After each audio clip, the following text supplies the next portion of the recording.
नमस्कार, big breaking के इस खास बुलेटिन में आपका स्वागत है। मैं हूं आपके साथ अंशिका पाठक। खबरें विस्तार से आपको बताएंगे। मध्य प्रदेश में लोकसभा चुनाव के दौरान कई क्षेत्रीय दल के प्रत्याशी भी मैदान में हैं, लेकिन प्रदेश की सियासत ऐसी है कि ज्यादातर क्षेत्रीय दलों का जनाधार नहीं है। यही नहीं, नए और छोटे सियासी दलों का भविष्य भी कोई खास नजर नहीं आ रहा है। क्या है राजनीतिक समीकरण मध्य प्रदेश के चुनाव के मद्देनजर, एक रिपोर्ट के जरिए आपको दिखाते हैं।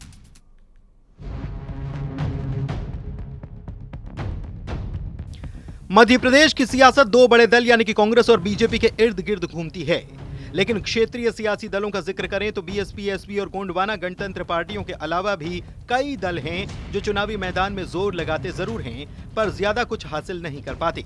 पिछले कुछ चुनावों से दलों की संख्या तो बढ़ी, लेकिन इनके खाते से वोट खिसकता चला गया। 1998 में 8.70% वोट हासिल करने वाली बीएसपी 2019 में 2.38% पर ही खिसक कर आ गई। हालांकि सियासी दलों का इस पर अपना अपना नजरिया है। कांग्रेस की माने तो मध्य प्रदेश में दो दलीय सियासत है, यहाँ क्षेत्रीय दलों के लिए गुंजाइश न के बराबर है। मध्य प्रदेश में तो कम होते जा रहे हैं क्षेत्रीय दल। यहाँ बिल्कुल बाइलैटरल कॉन्टेस्ट है, दो दलों के बीच में ही संघर्ष है। उसका कारण है कि जिन क्षेत्रीय अस्मिताओं को लेकर और जो रीजनल सेंटिमेंट को लेकर ये पार्टीज बनी और इन्हें कैडर बिल्डिंग का काम किया, उस कैडर को भुनाया। अब जैसे बीएसपी है, बीएसपी में पूरी दुनिया जानती, कोई छुपा तो है नहीं कि पैसे दो वो टिकट लो। उधर बीजेपी को लगता है कि मध्य प्रदेश में बहुत से क्षेत्रीय दल आए, लेकिन इसकी वजह जाति आधारित राजनीति थी। बीजेपी ये भी मानती है कि एमपी की जनता जातिवाद की राजनीति में नहीं पड़ती और यही वजह है कि क्षेत्रीय दल का प्रभाव यहाँ न के बराबर रह गया है।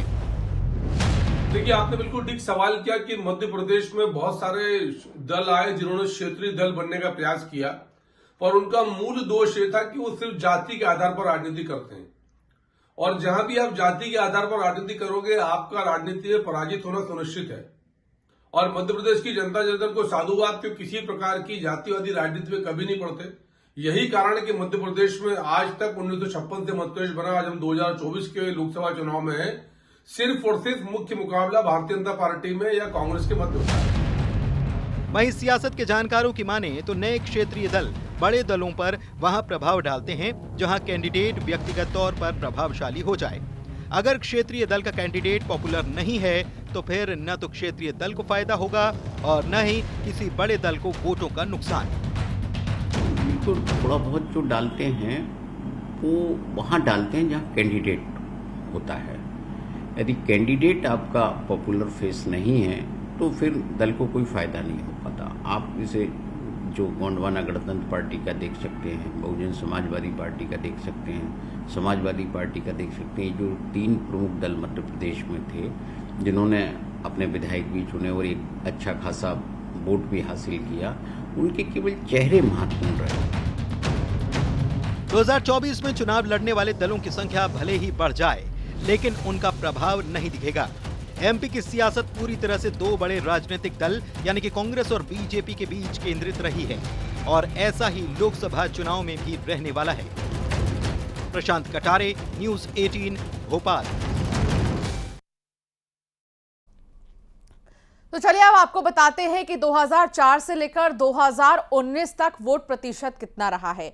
2004 की सबसे पहले बात करते हैं। वोट प्रतिशत 6.29 क्षेत्रीय दलों के प्रदर्शन की अगर हम बात करें तो, और 2009 में वोट प्रतिशत जो है वो 6.7% रहा है। 2014 पर भी अगर नजर डालें, सबसे पहले आप 2009 का देख रहे हैं। ये 2014 में वोट प्रतिशत 4.22% और 2019 में वोट प्रतिशत 4.31% रहा है। ये जो क्षेत्रीय दल है उनका हम बता रहे हैं। विपक्षी दलों में जैसे कि समाजवादी पार्टी, बीएसपी और गोंडवाना गणतंत्र पार्टी का वोट प्रतिशत कितना रहा है ये समझिए। चलिए अब आगे बढ़ेंगे और अब आगे बात होगी ठगी की। बात ठगी की, साइबर ठग कितने शातिर हो गए हैं आप इस बात से पता कर सकते हैं कि अपराधियों ने पुलिस की वेबसाइट में ही सेंध लगा दी है। पुलिस की वेबसाइट से नंबर लेकर एक फरियादी को कॉल किया और उससे रुपए मांगे। आरोपी ने कहा कि अगर आपको क्लेम की राशि चाहिए तो 20,000 रुपए भेज दो। क्या है पूरी खबर, देखिए इस रिपोर्ट में। साइबर ठगी का नया तरीका, पुलिस बनकर ठगी की कोशिश। पुलिस की वेबसाइट में लगाई सेंध, नंबर निकाला, फोन कर मांगे रुपए। रुपए दो, आपका केस खत्म हो जाएगा। एक फोन और ठगी। जी हां, आजकल कुछ ऐसा ही हो रहा है। अनजान नंबर से कॉल आता है और लोगों को ठगी का शिकार बना लिया जाता है। तुम्हारा केस हम फास्ट गति से फाइनल करवा दें, ठीक है ना? आप वो कौन साहब बोल रहे हैं साहब? RK शर्मा, थाना इंचार्ज प्रभारी। RK साहब, कुछ ऐसे ही आजकल साइबर ठगी के मामले सामने आ रहे हैं। एक ऐसा ही मामला जशपुर से आया है, जहां एक शख्स को इसी तरह कॉल किया गया। तुम्हारा केस हम फास्ट गति से फाइनल करवा दें, ठीक है ना? आप वो कौन साहब बोल रहे हैं साहब? RK शर्मा, थाना इंचार्ज प्रभारी। RK साहब, हाँ। छत्तीसगढ़ में ऑनलाइन ठगों ने अब ठगी के नई तरीके का इजाद किया है। अब तक सोशल मीडिया में पुलिस अधिकारियों की फेक आईडी बनाकर ठगी करने वाले ठग अब पुलिस विभाग की वेबसाइट को ठगी करने का नया जरिया बना चुके हैं। जी हां, अब साइबर अपराधी पुलिस की वेबसाइट में सेंधमारी करने लगे हैं। जशपुर पुलिस की वेबसाइट में सेंधमारी करने का ये मामला सामने आया है। बताया जा रहा है कि तपकरा थाना इलाके में 2 दिन पहले ट्रक ने 3 बाइक सवारों को रौंद दिया था, जिसमें एक शख्स की मौत हो गई थी। मामले में FIR दर्ज कराई गई थी, जिसे पुलिस की वेबसाइट पर अपलोड किया गया था। उसी वेबसाइट से फरियादी का नंबर निकाला गया और थाना प्रभारी बनकर उसे कॉल किया गया। फरियादी से 2 से 3 दिन में क्लेम देने की बात कही गई। इसकी एवज में 20,000 रुपए मांगे गए। आप सुनिए ठग और पीड़ित की बातचीत। है कि हम फाइल बना रहे हैं केस की, ठीक है ना? हाँ अब बताओ, हम स्टाफ निकाल दें? निकाल दीजिए तब, ऐसी बात नहीं है। ले क्लियर बोलना बेटे, निकाल ध्यान दीजिए, रख- हमारा मुंडा चल जाएगा तो ध्यान रख लेना फिर। निकाल दीजिए। वो अभी अर्जेंट के लिए 10,000 तो चाहिए ना? क्या? 10,000 तो चाहिए अभी अर्जेंट के लिए। या 20 हो जाता है तो 20 करवा दो पूरा। 20 तो नहीं हो पाएगा सर। तो बस तो 10 करवा दो, ठीक है? तो करवा दे रहा हूँ, इसी में ना जा रहा हूँ दुकान। 10-500 करवा देना, ठीक है? ठीक है, जितना हो रहेगा उतना करवा दूंगा। तो देखा आपने कैसे एक शख्स को ठगी का शिकार बनाया जा रहा था। फरियादी ने तुरंत इसकी शिकायत पुलिस से की।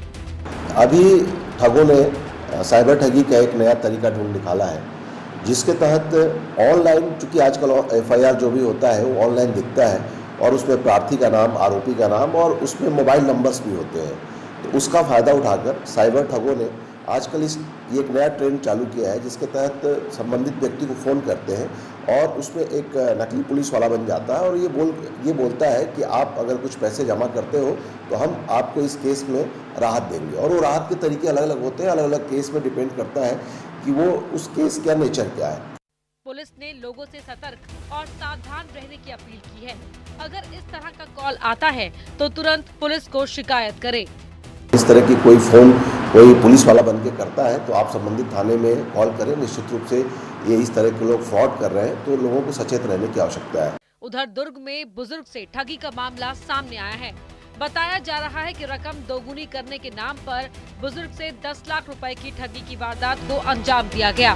पुलिस मामला दर्ज कर जांच में जुट गई है। साइबर ठगी के मामले लगातार बढ़ रहे हैं। ऐसे में लोगों को सावधान और सतर्क रहने की आवश्यकता है। न्यूज़ 18 के लिए जशपुर से दीपक सिंह के साथ ब्यूरो रिपोर्ट। और अब बात निजी स्कूलों की। दरअसल निजी स्कूल प्रदेश भर में मनमानी कर रहे हैं, जिसके कारण अभिभावक परेशान हैं। शिक्षा के नाम पर महंगी महंगी किताबें, यूनिफॉर्म और अन्य सामान बेच रहे हैं, जिनका भार माता पिता पर पड़ रहा है।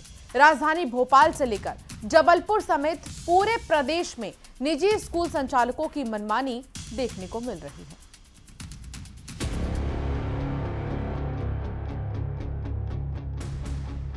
बच्चों के भविष्य के लिए शिक्षा बहुत जरूरी है। पेरेंट्स बच्चों को बेहतर शिक्षा देने के लिए अपनी कमाई का एक हिस्सा खर्च कर देते हैं, लेकिन अब ये खर्च प्राइवेट स्कूल वालों ने बढ़ा दिया है। शिक्षा के नाम पर महंगी महंगी किताबें, यूनिफॉर्म और अन्य सामान बेच रहे हैं। वो भी तय दुकानों से। मतलब कि बच्चे की कॉपी, किताब, यूनिफॉर्म, पेन, पेंसिल सब कुछ तय दुकानों से खरीदना है और ये तय दुकानें मनमानी रकम वसूलती हैं। राजधानी भोपाल से लेकर जबलपुर समेत पूरे प्रदेश में निजी स्कूल संचालक मनमानी कर रहे हैं। इसके चलते अभिभावक परेशान हैं। ड्रेस का भी उन्होंने नंबर दिया है कि वहाँ से बनेगी ड्रेस, वो आपको जाना पड़ेगा बच्चों को लेके, वो नाप लेंगे फिर बना के लेंगे। ज़्यादा बुक्स जो आप आए थे ये एक्स्ट्रा जो है अभी ये वापस नहीं ले रहे हैं। वापस नहीं ले रहे हैं? नहीं, ये बोल रहे हैं कि अब ज़्यादा दिन हो गए तो हम वापस नहीं लेंगे। भाई ज़्यादा दिन का ज़्यादा दिन हो गए भाई, अभी सप्ताह चालू हुआ है। बुक्स भी अवेलेबल नहीं है इनकी और इसमें 3-4 बुक हैं, उनके लिए 5-6 बार आ चुके हैं। बुक्स भी नहीं है इनके पास और जो वापस करने आए वो बुक्स वापस भी नहीं है। जबलपुर में अभिभावकों की शिकायत के बाद प्रशासन ने एक्शन लिया। यहां मनमानी करने वाले 34 निजी स्कूलों के खिलाफ एफआईआर दर्ज की गई है। आपको बता दें कि जबलपुर में करीब 300 निजी स्कूल संचालित हैं। स्कूलों के खिलाफ पिछले 2 दिनों में 300 अभिभावकों ने शिकायत की है। उधर राजधानी भोपाल में प्रशासन सख्त हो गया। बताया जा रहा है कि एमपी नगर में 2 बुक सेंटर पर कलेक्टर के निर्देश पर एसडीएम की टीम ने छापा मारा। स्कूल और दुकानों की रेट लिस्ट न्यूज़ 18 के पास है, जिसमें स्कूल सामग्री का रेट लिखा हुआ है। महंगी शिक्षा ने अभिभावकों को परेशान कर दिया है। एक तो पहले ही महंगाई की मार है, ऊपर से निजी स्कूलों की मनमानी ने माता पिता को परेशान कर दिया है। Bureau report, news 18।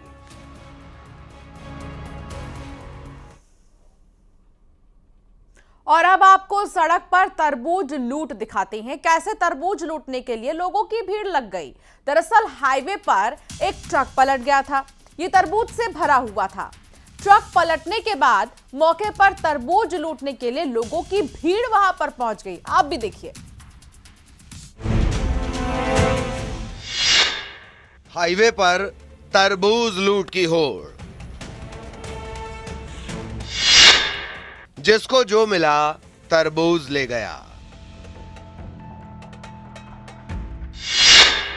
बोरा कट्टा जितना मिला सब ले गए।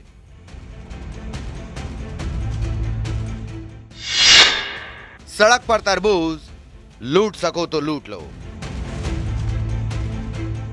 शायद ही आपने कभी तरबूज की ऐसी लूट देखी हो। इन तस्वीरों को देखिए। हाईवे पर एक तरफ वाहन गुजर रहे हैं, दूसरी तरफ लोगों की भीड़ है। ये भीड़ क्यों है वो आप तस्वीरों को देखकर समझ सकते हैं। ये सब तरबूज लूट रहे हैं। हाथ में कट्टा, बोरा, जिसको जो मिला वो तरबूज भर के ले गया। तस्वीरों में आप देख सकते हैं कि किस तरह तरबूज लूटने की होड़ सी लग रही है। कोई हाथ में तरबूज ले जा रहा है तो कोई बोरा भर के तरबूज घर ले जा रहा है। कुछ लोग ऐसे भी नजर आए जो मोटरसाइकिल से भी तरबूज भर के ले गए। तस्वीरें नरसिंहपुर जिले की हैं, जहां गाडरवाड़ा के साली चौका के पास तरबूज से भरा ट्रक पलट गया। ट्रक पर भरे तरबूज सड़क पर फैल गए और इसके बाद लोगों की भीड़ जमा हो गई। तरबूज लूटने के लिए मानो लोगों में होड़ लगी हो। भीड़ के हाथ में जो आया सब ले गए। एक बुजुर्ग शख्स ट्रक से तरबूज उठाते हुए नजर आ रहा है। पहले से 2 तरबूज हैं, इसके अलावा एक और तरबूज वो उठा ले जाता है। उसी के पीछे कुछ और लोग हैं जो तरबूज लूट रहे हैं। कहा जा रहा है कि तरबूज लूटने के लिए लोग मोटरसाइकिल से चले आए। कट्टा, थैला, बोरा भर के बाइक से ले गए। मौके पर एक पुलिस का जवान भी दिखाई दे रहा है, लेकिन उससे क्या पड़ी है जो लोगों से कुछ बोले। तरबूज लूटने का ये वीडियो सोशल मीडिया पर जमकर वायरल हो रहा है। लोग भी वीडियो को देखकर तरह तरह के कमेंट कर रहे हैं। नरसिंहपुर से आशीष जैन, न्यूज़ 18। इन दिनों अलग अलग तरह की बीमारी आ रही है जिनसे लोग परेशान हैं। इन दिनों रेटिनल आई डिटैचमेंट भी एक बड़ी समस्या है। ये आंखों की एक ऐसी गंभीर बीमारी है, ऐसे में आपको आंखों का ध्यान रखने की बहुत जरूरत है, नहीं तो रेटिनल आई डिटैचमेंट नाम की बीमारी हो सकती है। ये क्या है, किस प्रकार से फैलती है, कब तक रहती है, कितना नुकसान पहुंचाती है, ये समझिए। आंखों की गंभीर बीमारी जिसको रेटिनल आई डिटैचमेंट कहा जाता है वो काफी ज्यादा चर्चाओं में है तब से जब से पता लगा है कि आम आदमी पार्टी के सांसद राघव चड्ढा को ये बीमारी है और वो इसकी सर्जरी के लिए बाहर जाएंगे।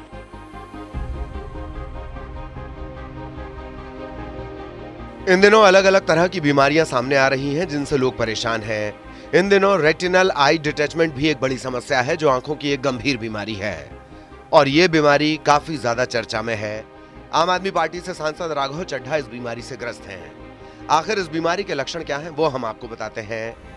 आंखों के सामने अंधेरा छा जाता है, धीरे धीरे रोशनी कम होने लगती है, आंखों का पर्दा फट जाता है, रेटिना पिछली परत से अलग हो जाता है, खून का संचार कम होने लगता है, आंखों की रोशनी जाने का खतरा होता है। उनके पर्दे के पेरिफेरल पार्ट में डिजेनरेशन हो जाता है या होल बन जाते हैं। जब इसमें होल बन जाते हैं तो इसका पानी पीछे चला जाता है विट्रियस का, और ये पानी पीछे जाने से पर्दे को आगे ढकेल देता है, जिससे रेटिनल डिटैचमेंट हो जाता है। अब आप सोच रहे होंगे कि आखिर ये बीमारी क्यों होती है और इसके कारण क्या हैं? चलिए वो भी हम आपको बताते हैं। उम्र बढ़ने के साथ ज्यादा ये बीमारी सामने आती है। आंखों में मौजूद फ्लूइड कम होने लगता है, आंखों के पास इंजरी होने से ज्यादा समस्या बढ़ती है, मोतियाबिंद वालों को ज्यादा परेशानी होती है, कमजोर नजर वालों को इससे ज्यादा खतरा है, परिवार में किसी को है तो जल्दी होती है। इस बीमारी के लिए स्क्लर बकल तकनीक है, इसी से रेटिनल डिटैचमेंट का इलाज ज्यादा होता है। इसमें आंख की पुतली की बाहरी दीवार पर बने रेटिनल टीयर यानी छेद को सिला जाता है। इसके अगर लक्षण की बात करें तो हम 4F कहते हैं। यदि आपको कभी भी फ्लैशेस, फ्लोटर्स, फील्ड लॉस अगर आपको लगे कि एक साइड से नहीं दिख रहा है, या आपका विजन फॉलिंग ऑफ विजन अगर कुछ ऐसा दिखता है तो आपको इमीडिएटली डॉक्टर को रिपोर्ट करना चाहिए। धीरे धीरे इसका फील्ड लॉस होता है। जब इसका सेंट्रल या मैकुला इन्वॉल्व हो जाता है तो विजन काफ़ी कम हो जाता है, पेशेंट को दिखना बंद हो जाता है। अगर आपको भी आंख की परेशानी हो तो एक बार जरूर चेक करवाएं, साथ ही आंखों का खास ख्याल रखें। आपको कोई जेनेटिक डिसऑर्डर है तब आपको ये बीमारी हो सकती है, और ये जेनेटिकली होती है, लेकिन उम्र के साथ ये बढ़ती रहती है। तो वक्त पर अगर इसका इलाज हो जाए तो इससे निजात पाना भी आसान हो जाता है। कैमरामैन योगेंद्र के साथ फराह खान, न्यूज़ 18 दिल्ली। मध्य प्रदेश ही नहीं, देश भर में आवारा कुत्तों के हमले बढ़ गए हैं। एक बार फिर से खौफनाक वीडियो सामने आया जिसमें कुत्तों का झुंड मासूम पर हमला करने के लिए दौड़ पड़ा। घटना पंजाब के बठिंडा की है, इस रिपोर्ट में देखिए।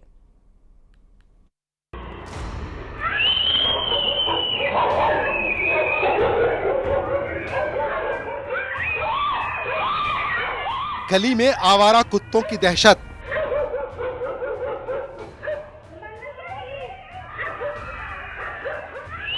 बच्चे पर झपट पड़ा कुत्तों का झुंड। खौफनाक तस्वीरें सामने आई हैं पंजाब के बठिंडा शहर से, जहां आवारा कुत्तों का झुंड एक बच्चे पर हमले के लिए उतारू हो गया। एक नहीं बल्कि 5 कुत्ते मासूम पर टूट पड़े।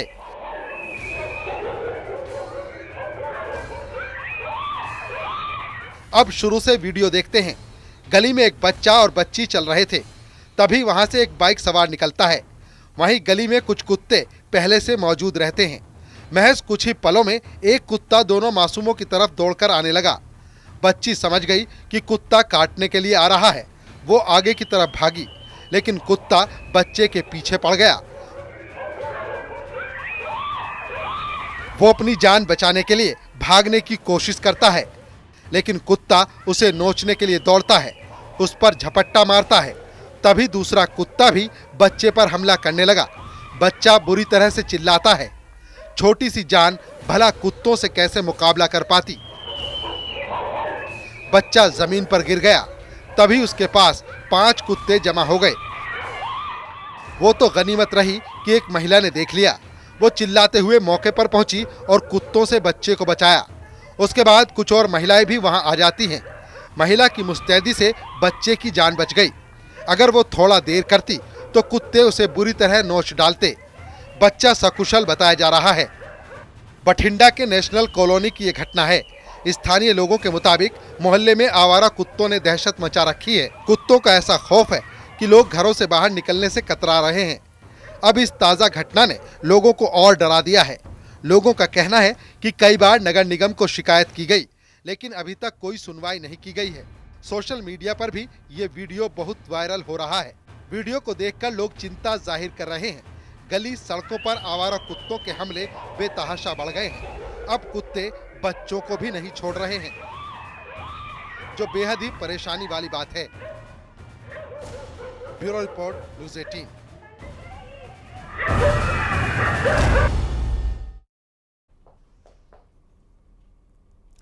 मासूमों का मर्डर और कातिल उनके अपने ही।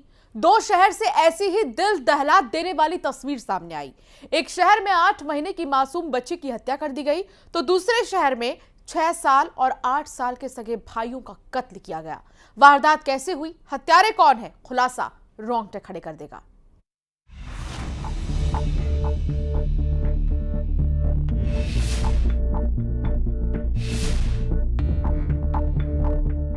रतलाम में सुनाई दी बच्चों की करहा, सिंगरौली में मासूम गुड़िया हुई खामोश। इन दोनों शहर में बच्चों की हत्या करने वाला उनका कोई अपना ही निकला। दर्द भरी पहली तस्वीर सिंगरौली की। 8 महीने की मासूम गुड़िया अपने घर से अचानक लापता हो गई। न माँ को पता था बच्ची कहाँ है, न ही पिता को बेटी का सुराग मिला। मामला थाने पहुंचा, तफ्तीश हुई। पुलिस वालों को लगा कहीं कोई जानवर तो बच्ची को उठाकर नहीं ले गया। किसी रंजिश का ये बदला तो नहीं, जांच इस एंगल पर भी हो रही थी। लेकिन किसी को शक तक नहीं हुआ, बच्ची का हत्यारा घर में ही मौजूद है। जिसने रात में कबूल किया, उसने बच्ची को पानी में फेंक दिया, उसके बाद लाश को नाले में। पहले तो मैंने कहा कि गांव वाला एरिया है तो ऐसा तो नहीं कोई बिल्ली वगैरह उठा लेगी, क्योंकि बच्चा बहुत छोटा है, ना वो बोल सकता है ना चिल्ला सकता है, केवल रोने की ही आवाज़ आएगी। तो मैंने बड़ी ही तत्परता से, क्योंकि ऐसे केसेस में जितना क्विकनेस हो उतनी जल्दी मिलने की संभावना होती है, तो तत्काल मैंने टीम दौड़ाई। मैंने कहा बिल्कुल किनारे किनारे एक एक चीज़, नदी नाला सब कुछ चेक करिए, क्योंकि पता नहीं किस मंशा से कोई ले गया हो। हत्यारे के कबूलनामे के बाद लाश की तलाश शुरू हुई।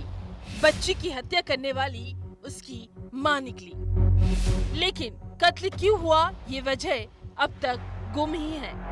थोड़ी जो है शक्ति दिखाई अपने टीम ने और बिल्कुल सघनता से लगे जब चेक करने, तो माँ ही पता चला, बड़ा ही आश्चर्यचकित सत्य सामने आया कि माँ ने ही अपनी बच्ची को बोरी में डाल के और नाले जिसमें पानी था उसमें उसने डाल दिया, तो वहीं से उसकी डेड बॉडी भी रिकवर हो गई है। सिंगरौली में मां ने ममता का कत्ल किया, तो इधर रतलाम से भी बागवा की बर्बरता की तस्वीर सामने आई।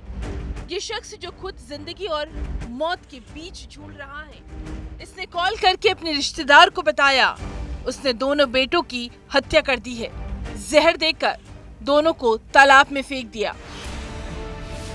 रतलाम की जावरा के लालाखेड़ा गांव में क्यों पिता अपने बेटों की जान का दुश्मन बना। ये जो है अपने करीब लगभग पिछले 2 माह से अपने ससुराल लालाखेड़ा में रह रहे थे, और ये रहने वाले बेसिकली नागदा मरनी के। तो इनके द्वारा अपने बड़े भाई जो अम्बालाल को फ़ोन करके बताया गया कि मेरे द्वारा जो है जहर पी लिया गया, साथ ही मेरे दोनों बच्चों को भी जहर देकर जो है मार दिया है। मौके पर पहले इनके परिजन पहुंचे, उनके द्वारा फिर पुलिस को सूचना दी गई थी। 6 साल के कार्तिक और 8 साल के वासुदेव की हत्या आखिर उसके पिता ने क्यों की, जिसने बेटों की हत्या के बाद सुसाइड करने की कोशिश की। आरोपी पिता का इलाज जारी है। प्राथमिक जो तथ्य हमको आ रहे हैं, इसमें पहले बताया गया घर परिवार वालों या आसपास के लोगों के द्वारा कि इनका आपसी विवाद है घर पारिवारिक, लेकिन जो आशीष है इनकी पत्नी से भी बातचीत की गई, लेकिन अभी तक ऐसी कोई चीजें तथ्य नहीं आया हमारे सामने। क्या दोनों शहर में पारिवारिक कलह की सजा मासूम बच्चों को मिली, या फिर रिश्तों के कातिलों का सच कुछ और है? सीधी में हरीश द्विवेदी और रतलाम में सुधीर जैन के साथ bureau report, news 18, Madhya Pradesh, Chhattisgarh. IPL में रतलाम का सितारा चमका है। रतलाम के बल्लेबाज आशुतोष शर्मा ने 17 गेंद पर 31 रन बनाए हैं। पंजाब ने गुजरात को 3 विकेट से हराया और पहला आईपीएल खेल रही हैं रतलाम के आशुतोष शर्मा, जिन्होंने नाम रोशन कर दिया है रतलाम का। आशुतोष ने शशांक के साथ 7वें विकेट के लिए 22 गेंद में 40 रन जोड़कर टीम को जिता दिया। तो आईपीएल में चर्चा हो रही है रतलाम के सितारे की जबरदस्त परफॉर्मेंस। पहली बार के हिसाब से भी अगर देखा जाए तो काफी अच्छी पारी शशांक की तरफ से खेली गई है, और ऐसे में पंजाब ने गुजरात को 3 विकेट से यहां पर हरा भी दिया। पहला आईपीएल खेल रहे हैं आशुतोष।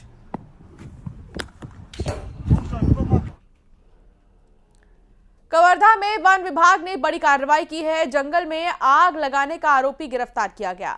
वन कर्मियों ने आरोपी युवक को पकड़ लिया है। भोरमदेव अभयारण्य के जंगल में आग लगाई थी। युवक के पास से माचिस भी मिली है। तो एक तरफ लगातार जो वन विभाग है वो परेशान है कि जंगल में जो आग लग रही है उसको कैसे कंट्रोल में किया जाए, और इस तरह की जो घटनाएं जब सामने आती है तो बहुत ज्यादा नुकसान होता है। लेकिन यहाँ पर जो एक युवक को गिरफ्तार किया गया है, इसके पास से माचिस की डिब्बी भी मिली है। जंगल में आग लगाने के आरोपी को अरेस्ट कर लिया गया है। बुलेटिन में फिलहाल इतना ही, आगे भी खबरों का सिलसिला जारी रहेगा।